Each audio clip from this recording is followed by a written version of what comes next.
in today's video, what's up guys? So in today's video, I'm going to be playing Grow a Garden, and I'm going to be showing you my garden, okay?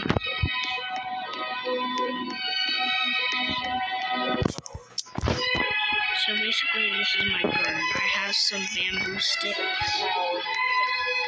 have some tomatoes, and this is a watermelon seed that I'm stepping on right here. These are blueberries. I'm saving, and these are some carrots. And these are some corns. So I don't know if I just let these keep growing.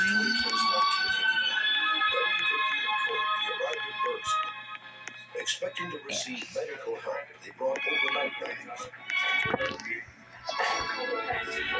As they entered the store, Vicky noticed a large map. The exact spot where the encounter had occurred was clearly marked. I understand you hear about the incident that occurred on 29th December 1980. Can you tell us what happened? Well, sir, we were coming home from dinner, and as we were going down this road, we saw this large object. According to Betty and Vicky, they were questioned for more than 2 hours. The interview was recorded by a military stenographer. It was as big as a water tower, and it was kind of diamond-shaped. What did you do after you spotted it? I got a lot of money. Just I can just buy all of these. And we were still. So I'm making some videos now. So my hair had already gone off. They wanted me to take my wig off so they could see my head. About how long a period of time was this? 10 or 12 minutes. Then what happened? Well, as I got in the car, then the helicopter I started do not approaching. mean to pick that. What helicopter? The military helicopter. You said military? Yes. How do you know they were military? The 2 interviewers denied that any military or government operation was conducted December 29, 1980. What would you like for us to do? We want help. We're sick. What do you want the Air Force to do? I feel you're partly responsible, and I would like some help. None of the So, yeah, information that I guys. have here indicates that the Air Force nor the government is responsible So for I'm any just. of the claims that you've made. There's like 43 minutes Told of that they were entitled to file a claim. the Air event. Force So would review yeah. the case. Give them to your lawyers and give them back to us. 4 weeks later, Betty and Vicky's claim for medical damages was denied. In 1982, Betty and Vicky filed a lawsuit against the United States government. The case was dismissed by a federal judge for lack of evidence. I thought there was no justice left in the United States at all. And to think that we had a federal judge that would not even give us a chance to speak up So yeah. or to be heard.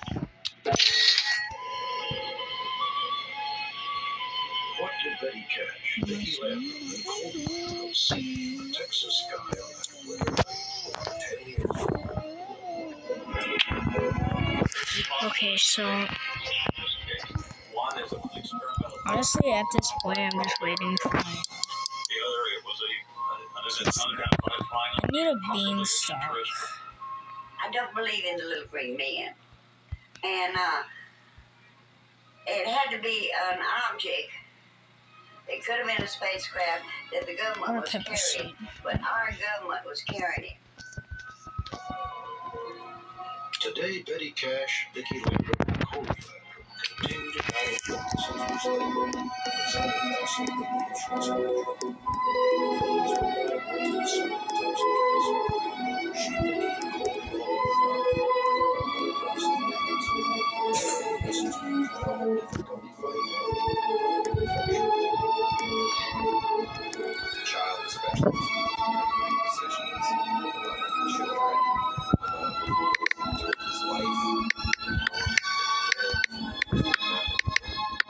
Betty, she's just entering into the risk period for other cancers or other problems. Vicky is too. Vicky's having visual problems. There's a lot of suggestions that may be related to radiation as well. And some kind of exposure. So tell us what the exposure was so we can figure it out. If it's a top secret object that's protecting the United States, then I could say I could forgive them for that. But at least they owe us to tell us exactly second. And what type of radiation that we were exposed Okay. to and how much. Anyways, The United I'm States sorry I'm not talking too Transportation much. I'm Agency just has really bored. Their official position is that no military or government operation occurred near Dayton, Texas on December 29th, 1980. Betty Cash and Vicki Landrum disagree. They believe that the military knows exactly what happened that night and hope that someone will come forward with information.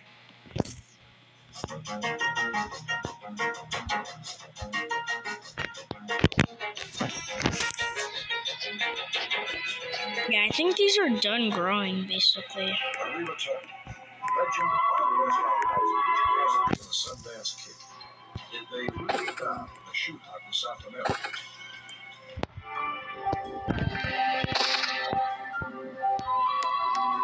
I'm your host, Josh Peck. I'm Monte Carlo. Welcome to the Battle of Appetizer Supremacy. Best Bite Wins. We've got 6 chefs going head-to-head throwing theme parties for food-crazed clients. But what makes this competition different is the clients and the guests are the ones judging the food. It's so good. It might be a go-homer. Anyone here can win. This snicket tastes great. We could.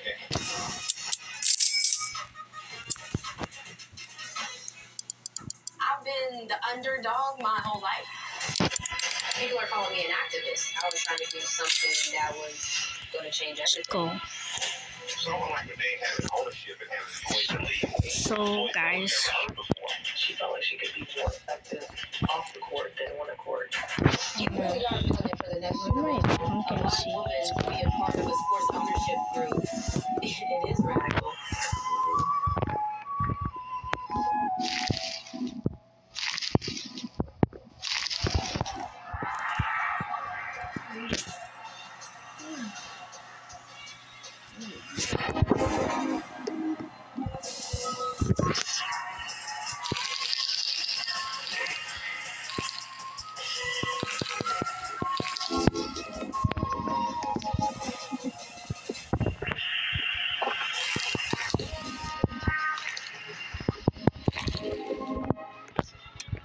This is Kim, and Kim's in the zone, making picks and winning money on Underdog. Kim knows ball. Kim also knows that all she has to do is pick higher or lower on her favorite players. And when she gets it right, her picks can win up to 1,000 times her money. Count it. Hey, bartender, another round of dubs. It's on Kim. New customers sign up for 1,000 bonus bets.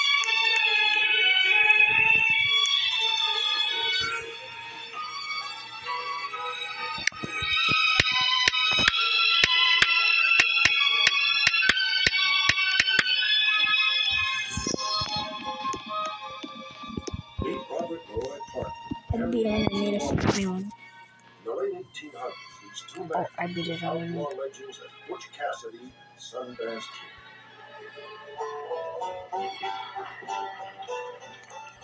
Decades later, they were immortalized in a movie about their lives starring Paul Newman and Robert Redford. The 1969 fact-based film chronicles the adventurous final days of Plain Down.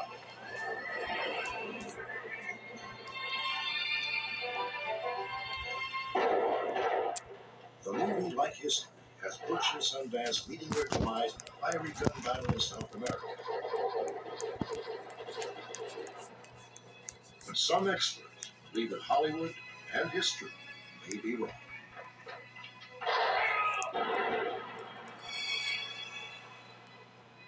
Some say that Jesse James sang at his own funeral and fled to South America. That Billy the Kid was not gunned down by Pat Garrett and lived to the ripe old age of 92. The folklore of the American West is full of stories of famous outlaws who somehow outlived their own deaths. The case of Butch Cassidy and the Sundance Kid is compelling evidence that at least one of the infamous criminals returned to the United States and died of natural causes. Do this run, we're gonna run over the beef. Spokane, Washington, 1910. 2 years after Butch and Sundance were reportedly gunned down, a mysterious man named William Thaddeus Phillips arrived in Spokane. How's it going, Roy? Phillips eventually opened a machine shop She became a success, earning him the reputation as a prominent businessman. But oddly, William Phillips was a man without a past. The first definitive record of William Phillips was his marriage certificate dated May 14, 1908. There is no other previous record of William Phillips. In the 1920s, about 1922, the first reports began circulating in the West that Butch Cassidy had returned. That people began to say that Butch Cassidy was William Phillips. There does indeed seem to be an eerie resemblance between William Thaddeus Phillips and George Butch Cassidy. But if Phillips was Cassidy, then how did the outlaw escape from Bolivia?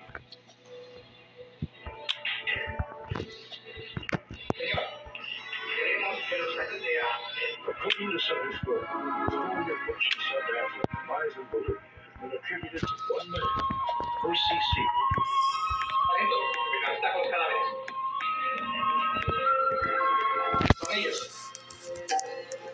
Siebert had worked with the outlaws at a tin mine in Bolivia and had become friends with them. He allegedly identified them as the two men killed in the shootout.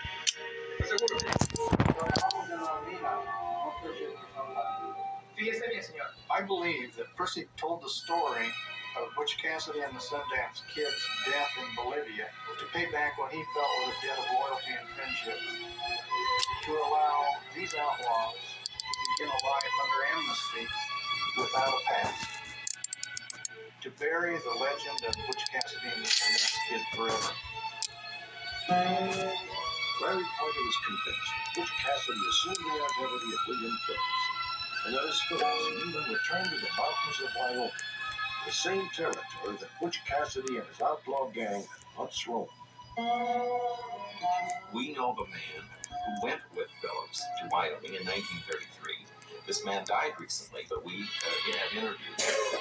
He was there all summer with Phillips, and he met all the old-timers that Phillips met. And in almost every case, these old-timers accepted Phillips as Cassidy. The old-timer stories are always the most interesting and the least reliable. Author Dan Buck has researched the life and death of Butch Cassidy. He is convinced that William Phillips was merely an imposter. William Phillips is chock full of old-timer tales. People who think Cassidy and Phillips is by someone, prompted by someone. Well, you were a good friend of Butch Cassidy's, weren't you? And of course, the answer is yes. Who wants to say no? In Wyoming, Phillips arranged to meet a woman named Mary Boyd Rhodes. In 1934, Mary and her 16-year-old granddaughter, Ione, rode out to Phillips' campsite in the Wind River Mountains. The man that my grandmother met that day was going by the name of William Phillips, and she knew him by the name of Leroy George Parker, who is known as Butch Cassidy. He recognized her in the room. He recognized him, George Parker. I sensed that they had a relationship that I had never known much about. So my grandmother had finally told me that he was her childhood sweetheart. 3 years after his meeting with Mary Boyd Rhodes in Wyoming, William Phillips died of cancer. But shortly before his death, Phillips mailed this ring to Mary. It was engraved, George C. Mary B. I believe William Phillips pretended to be Butch Cassidy because he was having fun.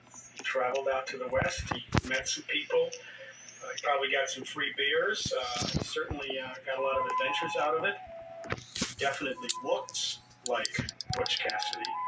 But some people have recently done some photo comparisons of the two and established that they have different heads and different faces.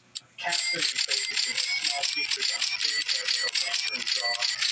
Phillips had more normal features with a more or less pointed chin. And his head was basically an inch or more lower than Butch Cassidy's. Several other clues, however, suggest that Butch and Phillips were one and the same man. William Phillips wrote an unpublished manuscript entitled A Bandit in Vincent, the story of Butch Cassidy. It contains specific details about Cassidy's outlaw adventures. Well, there's material in that manuscript that no one else knew, that had never been published. That either the man who wrote it had to have. Oh yeah, I forgot I was recording. He was, yes. Yeah, sorry about that. Look at this giant carrot. And these berries. What is that golden thing? What is that golden thing? Most people in Spokane that would be winning. As a researcher from Wyoming, that was exciting. That was Butch Cassidy's plan in 1890. Another piece of evidence that seems to connect the two men. 10, Unsolved mysteries 9, contacted certified 8, graphoptimist 7, Sheila Lowe, who was 6, been used as an 5, expert witness 4, in the California judicial court 2, system. 1. Sheila compared 5 handwritten letters, 4 penned by Butch Cassidy, the other written by William Phillips.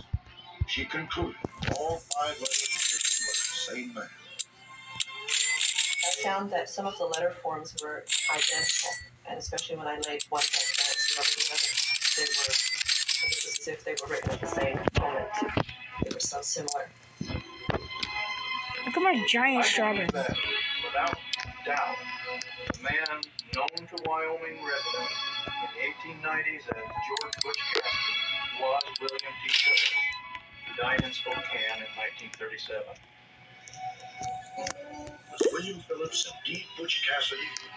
If so, then what became of his famed partner, the Sundance Kid? There are some who believe that he too returned to the U.S. and died of old age.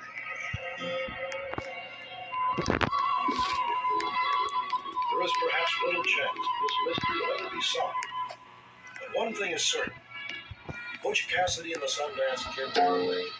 Destined to live long past their own deaths, regardless of when or where.